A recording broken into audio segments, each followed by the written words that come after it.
find a spot to film this video before he's asked me to go bouldering. So I thought, why not do both? Yep. So here we are Over. climbing this awesome V4 Yes. and then I found a nice quiet spot There to we do go. my video. Look at that.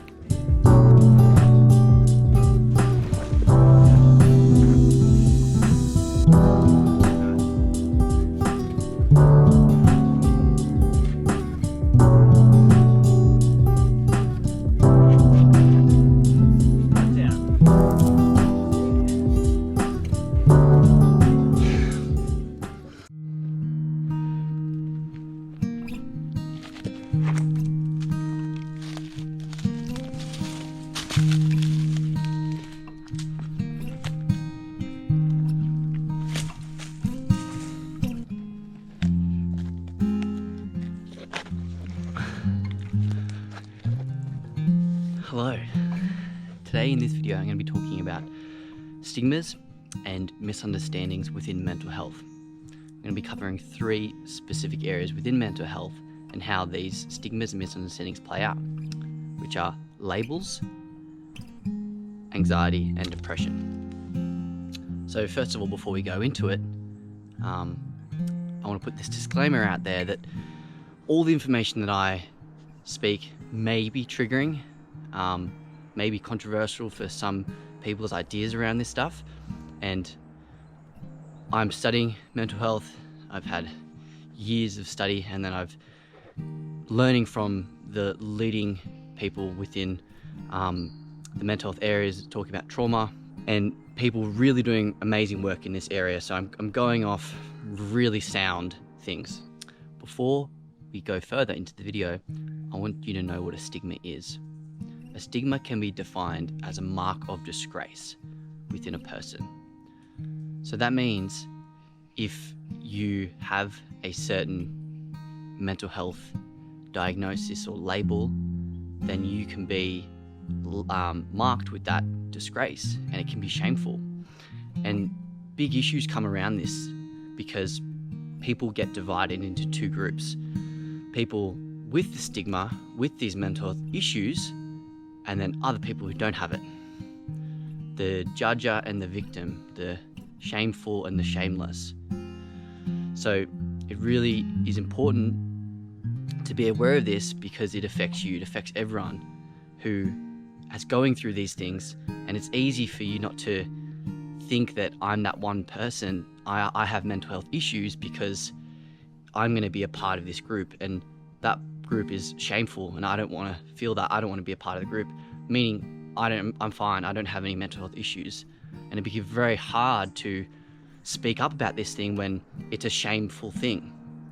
Rather than, I like to think about stigmas or think about this in general as we all have thoughts, emotions, perspectives, and we can all be vulnerable to experiencing trauma in our lives.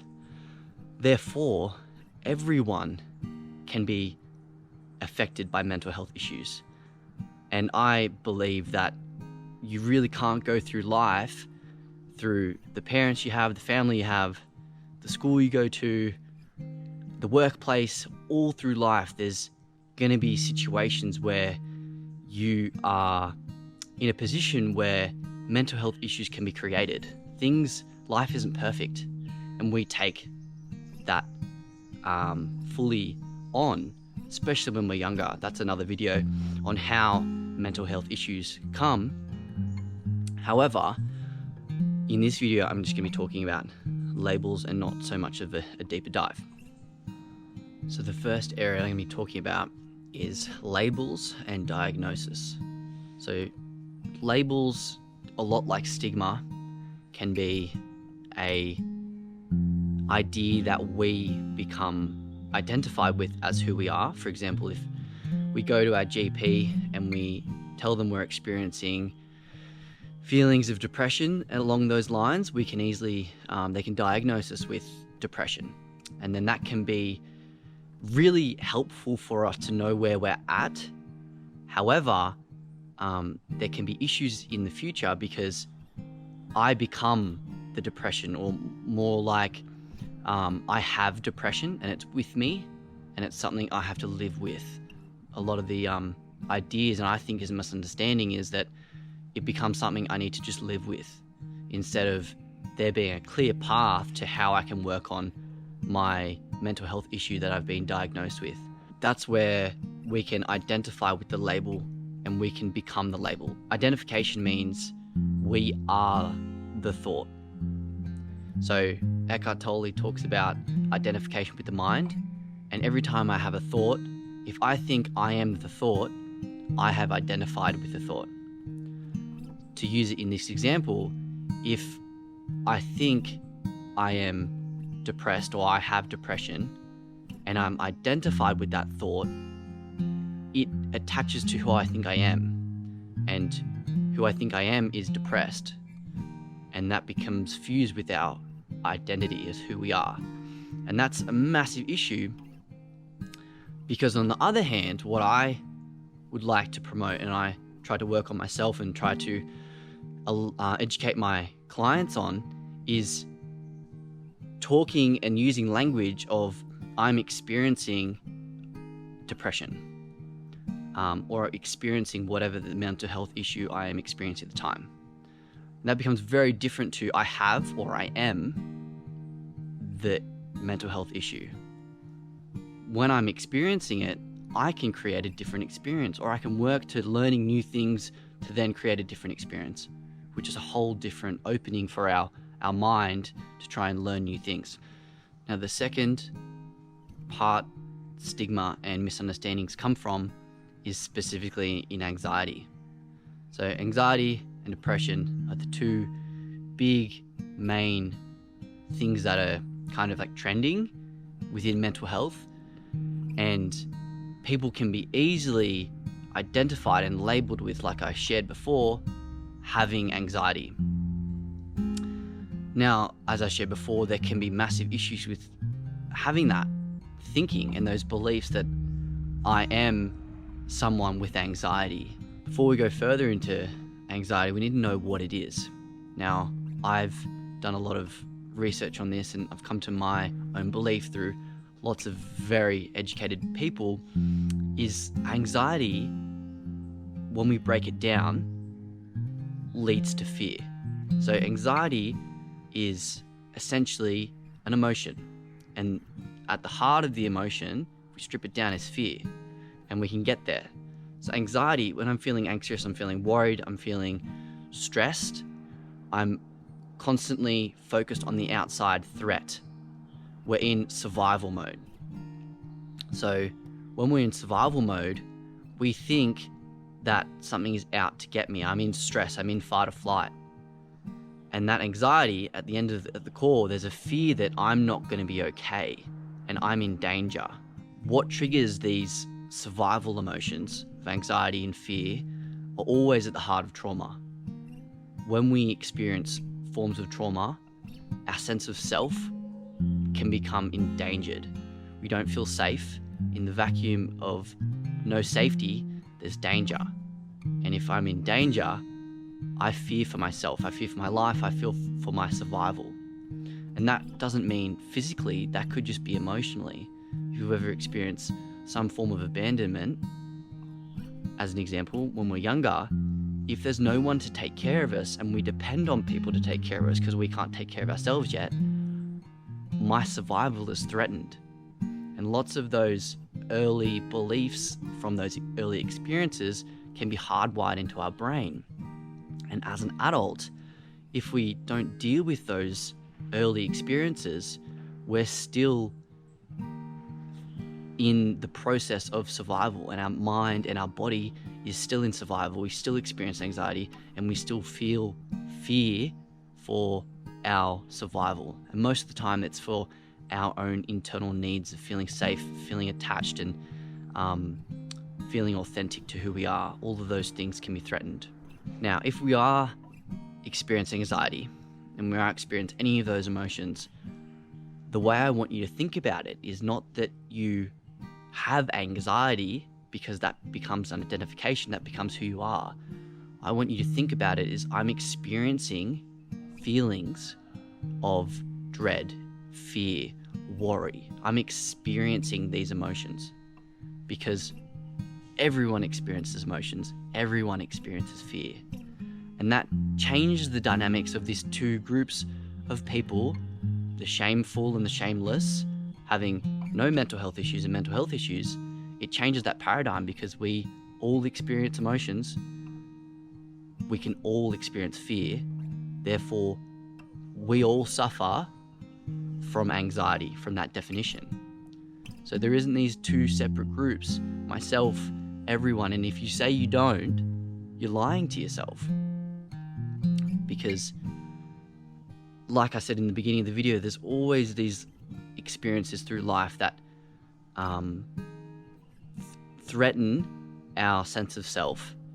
And that threaten of our sense of self and our sense of safety and our needs that we need throughout our childhood invoke fear, invoke danger, and that can become a pattern. So I want you to tell yourself that I'm experiencing fear. Wow, I can feel it in my body. And what would you do to someone really close to you that's experiencing fear or worry? You'd support them. You'd be there for them. You'd listen to them. So I'm going to make a whole nother video specifically on anxiety. I'm not going to go too deep, but just give you a short tool. Learn how to support yourself as you would support someone you love. And through that support, through that feeling of feeling safety again, because you're supporting yourself, in the vacuum of safety, there's fear. So when we do feel safe, when we do support ourselves, we're not going to feel fear because we're not at danger anymore. Also, I have created a mini online series, and it includes a anxiety meditation, which actually has a process to go through for you whenever you're feeling anxious, to work through, to learn how to support yourself through the meditation to coming out on the other side feeling calm and safe. And that can become a great way of practicing to rewire your brain to feel safe, to help your body feel safe, so that these old patterns that you've experienced from the past can no longer be so hardwired into your brain. I'll link that up here. Super cheap.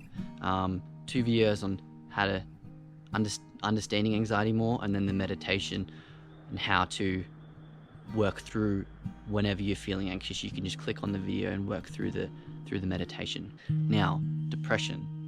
Depression is similar to anxiety. It has those similar labels and similar stigmas, and there can be similar misunderstandings with I am a depressed person, for example.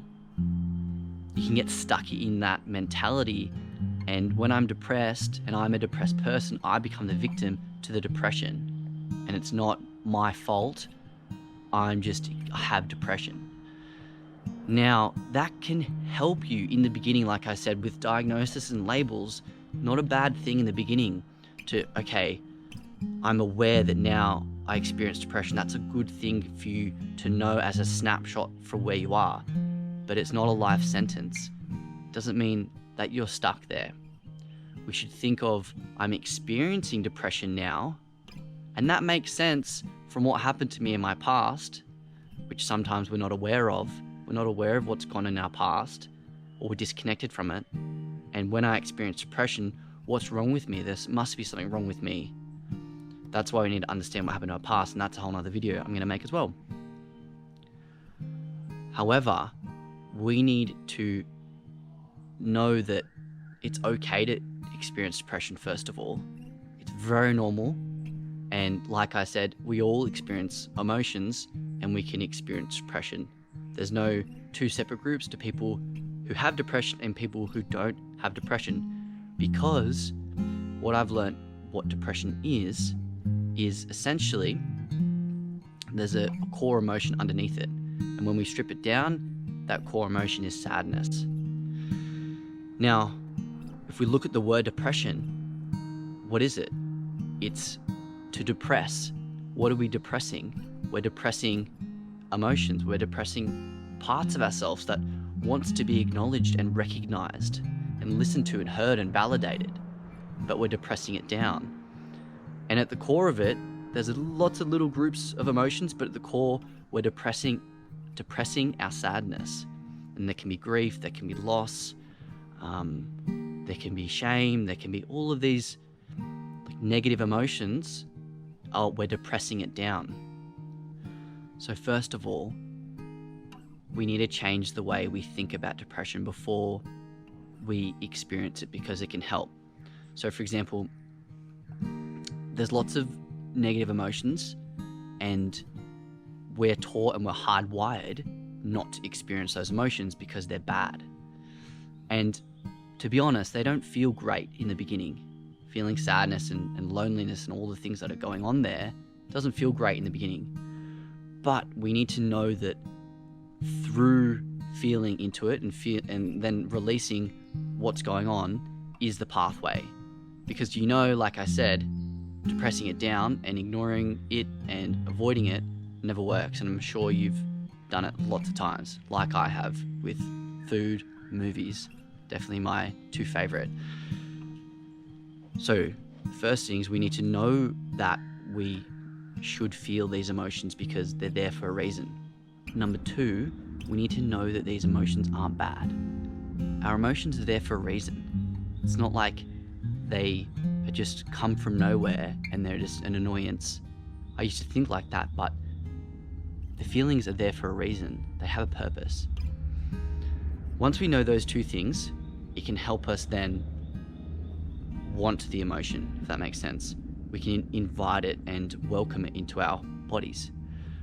But if we have learnt, and like I have learned, and like lots of people have learned, that the emotion's bad, we'll have a tendency to want to push away. So once we know those things intellectually, it'll help.